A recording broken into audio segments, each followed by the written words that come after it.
Assalamualaikum. Here we will discuss cell division. Cell division is a process by which a cell divides into two daughter cells. इस मतलब cell division एक ऐसा process है जिसके अंदर एक पेरेंटल सेल जो है वो दो डॉटर सेल में डिवाइड हो जाता है। लेकिन डिवीजन होने से पहले सेल जो है वो एक फेज से गुजरता है जिसको हम इंटरफेस कहते हैं। यहाँ पे हम लोग देखेंगे, आपको डायग्राम नजर आ रही होगी। देखिए ये एक पेरेंटल सेल है जो कि डिवाइड हो रहा है दो फर्दर डॉटर सेल्स में। लेकिन इस डिवीजन से पहले सेल एक फेज से गुजरता है जिसको हम इंटरफेस कहते हैं। इंटरफेस के आगे फर्दर डिफरेंट फेजेस होते हैं, जैसे कि G1 phase, G2 phase, GS phase. G1 और G2 फेज में सेल अपने आप ही ग्रोथ कर रहा होता है, मतलब वो अपने डिफरेंट स्ट्रक्चर्स बना रहा होता है, डिफरेंट ऑर्गेनालिज बना रहा होता है। लेकिन एस फेज में क्या होता है कि वो अपना डीएनए रेप्लिकेट करता है। जैसे कि अगर उसके पास एक सिंगल क्रोमेटिड मौजूद है तो वो इसको डुप्लीकेट करके दो क्रोमेटिड्स बना लेता है। नाउ अब हम देखेंगे कि सेल किस तरह से डिवाइड करता है। सेल दो तरह से डिवाइड करता है, यानी सेल में दो तरह की डिवीजन होती है। एक होती है कैरियोकाइनेसिस जिसके अंदर न्यूक्लियर डिवाइड करता है, और एक साइटोकाइनेसिस जिसके अंदर साइटोप्लाज्म की डिवीजन होती है। अब जब डिवीजन होती है तो पहले हम लोग कैरियोकाइनेसिस को यानी न्यूक्लियर डिवीजन को स्टडी करते हैं। तो हम चलते हैं माइटोसिस की तरफ।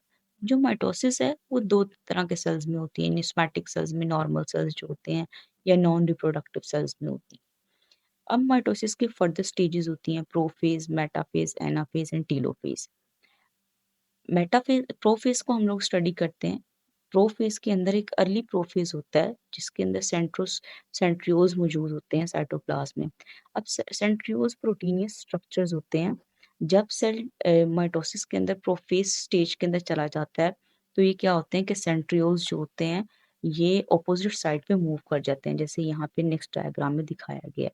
और न्यूक्लियोलस जो है वो बिल्कुल साइड पे चला जाता है, और क्रोमोसोम जो है वो अपने आप को एक अलाइनमेंट में ले आते हैं, यानी दरमियान में अपने आप को अरेंज कर लेते हैं, यानी कंडेंस फॉर्म में आ जाते हैं। फिर उसके बाद क्या होता है कि मेटाफिस जब में जाता है तो अपने आप को क्रोमोसोम एक लाइन में अरेंज कर लेते हैं, और इन सेंट्रोमियर से स्पिंडल फाइबर्स निकलना शुरू हो जाते हैं।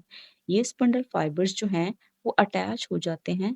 बिल्कुल ये जो हमने स्ट्रक्चर यहाँ पे पढ़ा था क्रोमोसोम्स के सेंट्रल पार्ट को जिसको हम सेंट्रोमियर बोल रहे थे, ये स्पिंडल फाइबर इस सेंट्रोमियर से अटैच हो जाते हैं और यहाँ पे एक प्रेशर एक्सर्ट करते हैं, जिसकी वजह से ये ऑपोजिट साइड पे यानी क्रोमेटिड जो है वो ऑपोजिट साइड पे मूव करना शुरू हो जाते हैं। जैसे यहाँ पे मैंने आपको दिखाया कि यहाँ पे सेंट्रोमियर से अटैच हो गए, फिर उसके बाद ये सेंट्रोमियर ने इनको अपनी तरफ खींचा, खींचने के बाद ये सेंट्र क्रोमेटिड जो है सेपरेट हो। अब हम चलते हैं एनाफेज स्टेज में। एनाफेज स्टेज में देखिए आपको बिल्कुल क्लियर नजर आ रहा होगा कि अब क्रोमेटिड जो है वो ऑपोजिट साइड्स पे जा चुके हैं, यानी स्पिंडल फाइबर से अटैच हो गए। अब टीलोफेज में देखते हैं कि क्या होता है। टीलोफेज में आपकी जो सेल मेम्ब्रेन होती है वो दरमियान में, यानी यहाँ पे आप देखेंगे शैलो ग्रूव बन जाता है। ए shallow groove arise in the middle of the cytoplasm, यानी एक शैलो ग्रूव बन जाता है और ऐसे लगता है जैसे सेल दो हिस्सों में डिवाइड होने लगा है। अब यहाँ पे हम देखेंगे साइटोकाइनेसिस। साइटोकाइनेसिस जो है वो माइटोसिस का बिल्कुल एंड वाला हिस्सा है, और इसके अंदर सेल अपने आप सेल का जो साइटोप्लाज्म में डिवाइड हो जाता है, मतलब अब टू प्रॉपर सेल्स फॉर्म्ड हो जाते हैं।